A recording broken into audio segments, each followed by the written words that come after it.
이제는 진짜 개인주의, 살아남으려면 각자 도생의 길을 밟아야 한다. 이런 생각이 최근 들어 많이 들고 있습니다. 안녕하세요, 여러분들. 요즘 투자 잘 하고 계신가요? 다름이 아니라 8월 3일 날 정부에서 ISA 개편안 내놓은 거 보셨나요? 그거 보고 좀 솔직히 말하면 좀 화가 나기도 했고요. 그리고 도대체 정부에서 어떠한 방향성으로 나가고자 하는지, 어떠한 메시지를 우리에게 전달하고자 하는지에 대해서 감도 잡히지 않고, 그리고 좀 답답한 마음에 영상을 한번 찍어봅니다. 부동산 세제 개편안이랑 ISA 개편안 중 ISA 개편안에 대해서 먼저 이야기를 해보고, 부동산 개편안에 대해서는 다음 영상에서 한번 다뤄보도록 하겠습니다. 그 ISA가 무엇인지는 이미 유튜브에 굉장히 많은 영상들이 나와 있기 때문에 그냥 간단히 말씀을 드리자면, 그 저금리랑 인플레이션 상황에서 이제 사람들이 예적금만으로는 재산을 불려나가기 되게 한정적이잖아요. 그래서 정부 차원에서 자산을 모을 수 있게 금융 상품을 하나 만들었는데, 이제 장기 투자를 통해서 복리 효과도 누리고, 그리고 세제 혜택을 통해서 큰 많이 세이브할 수 있는 그러한 장점이 있죠. 그리고 부동산에 집중되어 있으니까 금융 자본시장으로도 유도하기 위한 정책이기도 했습니다. 근데 지금 기존 ISA에 대한 개편안을 보면 조금 그 방향성이 굉장히 기괴하게 흘러가고 있는 것 같다라는 생각이 들었습니다. 기존 ISA에 대한 포인트 네 가지를 간단하게 말씀을 드리면, 200만 원까지는 세금을 매기지 않았고요. 그리고 200만 원이 초과되는 수익에 대해서는 9.9%의 분리과세를 매겼습니다. 그리고 최소 의무 기간은 3년이지만 무기한 연장이 가능했습니다. 연 납입 한도는 2천만 원이고, 총 ISA 계좌에 담을 수 있었던 금액은 1억 원이었습니다. 연간 2천만 원씩 납입이 가능은 했는데, 내가 납입을 하지 못한 금액에 대해서는 2월이 가능했다. 예를 들면 내가 2천만 원어치 넣을 수가 있는데 내가 1,500만 원밖에 입금을 하지 못했어. 그러면 나머지 500만 원 있잖아요. 그 내년에 2월이 되고 그 다음 연도에는 2,500만 원을 납입할 수가 있었습니다. 그런데 여기서 문제는 무기한 연장이 가능했던 가입 기간이 이제 5년으로 강제 제한이 된다는 겁니다. 무슨 말이냐?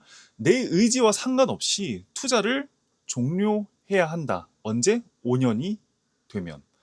어떤 현상이 벌어질 수 있냐면, 내가 장기 투자를 하고 있는데 5년 차에 하필 이 계좌가 만료되는 시점에 장이 안 좋거나 폭락이 왔을 때 선택사항은 두 가지로 나뉘게 됩니다. 첫 번째, 강제 매도를 통해서 청산을 해야 한다.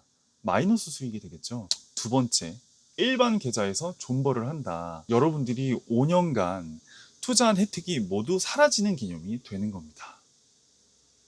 상상을 해보세요. 내가 5년간 존버를 하면서 열심히 주식을 모았어요. 그런데 하필 이 계좌가 해지되는 시점에 리만 브라더스 금융위기와 같은 예상치 못한 폭락작이 왔다고 한번 상상을 해보세요. 그런 위기에 대응도 못하고 다 잃는 겁니다. 종합해보면 이번 개정안은 그 존버의 자유가 사라지고 원치 않는 타이밍에 매도를 해야 하는 상황이 생길 수 있다. 한마디로 절세 혜택, 5년간 내가 쌓아온 이 절세 혜택이 영원이 될 수도 있다라는 이야기입니다. 진짜 좀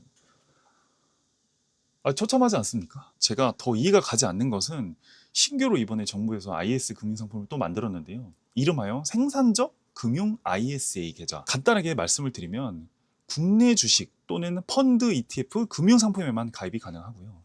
이자 배당 소득 전액 비과세입니다. 한도 없습니다.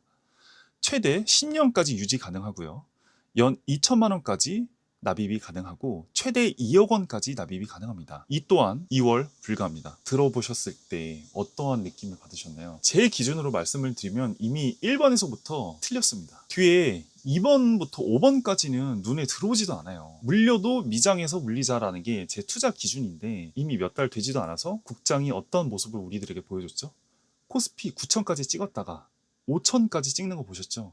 이미 롤러코스터를 타고 있는 국장인데 누가 신규 ISA를 반길지 좀 의문입니다. 기억하실지 모르겠지만 이미 국민성장 펀드 가입하신 분들 중에서 손실을 보고 있다라는 이야기도 슬금슬금 나오고 있습니다. 우리가 ISA 계좌를 하는 이유가 뭔가요? 안정적인 금융자산을 세제 혜택을 받으면서 장기적으로 모아가기 위함 아닌가요?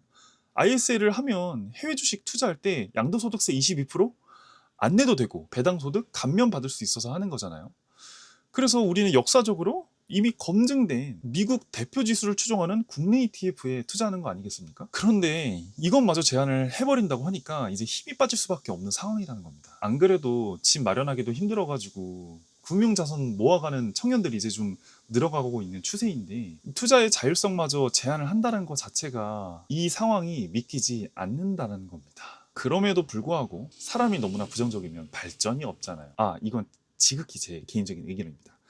각자 도생의 시대이고 우리는 이미 정해진 법률과 정책 안에서 살아갈 길을 모색해야 되지 않겠습니까? 그래도 아직 개정안이기 때문에 중간 여론 방향에 따라, 그리고 국민들의 의견에 따라 좀 수정될 수 있는 여지는 있다고 합니다. 만약에 지금 나온 이 ISA 개편안대로 진행이 된다면 기존 가입자들에게도 5년을 제한을 둔다면 저는 과감히 ISA를 해지하고 미국 직투로 갈아타려고 합니다.